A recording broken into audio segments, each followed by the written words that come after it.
Ok, vamos falar de um assunto que tira o sono de muita gente: LGPD. Se essa sigla já te causa um arrepio, fica aqui porque a gente vai desvendar uma ferramenta que pode ser um verdadeiro escudo para navegar na Lei de Proteção de Dados do Brasil, o tal do RIARIPD. Pois é, essa pergunta não é retórica, não. Ela ecoa de realidade em muitas salas de reunião. A Lei Geral de Proteção de Dados, a nossa LGPD, virou uma fonte real de preocupação para líderes de negócios. E não é para menos, né? As regras são complexas e as multas, bem, as multas são pesadas. E olha, essa preocupação toda tem fundamento. Ignorar a LGPD não é só uma questão de não estar em conformidade com uma lei. É, na prática, assumir um risco de negócio gigantesco. É como estar sentado numa bomba relógio que pode detonar não só as finanças, mas talvez o ativo mais importante que existe: a confiança de quem consome seu produto ou serviço. Mas e se existisse um jeito de desarmar essa bomba? A boa notícia é que existe. E não é um bicho de 7 cabeças, pelo contrário.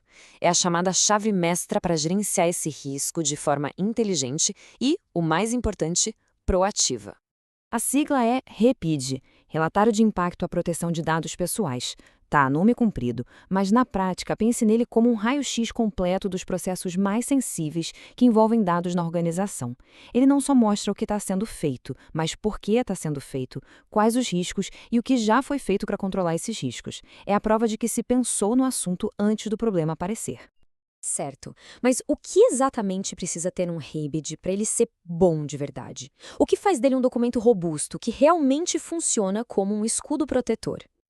Bom, a anatomia de um bom relatório é a chave. Primeiro, a descrição, que é o básico. O que estamos fazendo e por quê. Depois, a avaliação de necessidade, que é a hora da pergunta crítica. A gente precisa mesmo de todos esses dados? Em seguida, a análise de riscos, onde a gente mapeia tudo que pode dar errado. As medidas de mitigação são o plano de ação, as defesas que foram criadas. A metodologia explica como a avaliação foi feita e o parecer do DPO, que é o encarregado de dados, dá o selo final de validação na análise. Todos esses pedaços juntos formam um retrato completo e defensável da governança de dados. E é importante entender que criar um RPD não é só preencher um formulário. Longe disso. É um processo bem estruturado para construir esse tal escudo protetor, que serve tanto para a organização quanto para os donos dos dados. Esse processo tem 4 fases essenciais. Começa com o mapeamento, a fase da descoberta, para entender onde os dados estão e para onde eles vão. Depois vem a análise de risco, que é a avaliação crítica dos perigos. A terceira fase é a definição de medidas, quando a segurança sai do papel e vira prática. E, por fim, a aprovação e revisão, que não só formaliza o relatório, mas garante que ele continue vivo, sempre atualizado. Agora, uma pergunta que sempre aparece, a pergunta de R$ 1 milhão. Esse relatório é obrigatório para todo mundo, para toda e qualquer operação que use dados pessoais? A resposta curta é não, mas ele se torna obrigatório em cenários de alto risco.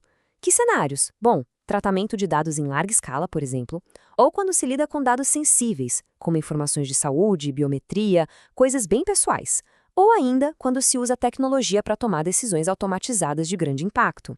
E, claro, se a própria NPD, a Autoridade Nacional de Proteção de Dados, pedir o documento. Nesses casos, não tem escolha. Essa analogia aqui é perfeita. Agir de forma preventiva custa muito, mas muito menos do que remediar um desastre como um vazamento de dados ou uma fiscalização. O relatório é exatamente isso, um seguro, uma ação preventiva para sua governança de dados. Certo, até aqui falamos muito de lei, de obrigação, mas agora vamos virar um pouco a chave. O valor do RIPD vai muito, mas muito além da simples conformidade. E é aqui que o jogo muda completamente. O RIPD deixa de ser visto como uma obrigação chata e se transforma numa ferramenta estratégica. A ideia é pegar algo que parece só um risco e transformar numa vantagem competitiva de verdade, e das grandes. Porque no fim das contas, tudo se resume a isso aqui. Na era digital, a maneira como uma empresa lida com dados de forma transparente e responsável é a base para construir o ativo mais valioso que existe: a confiança das pessoas. E para fechar, fica essa reflexão.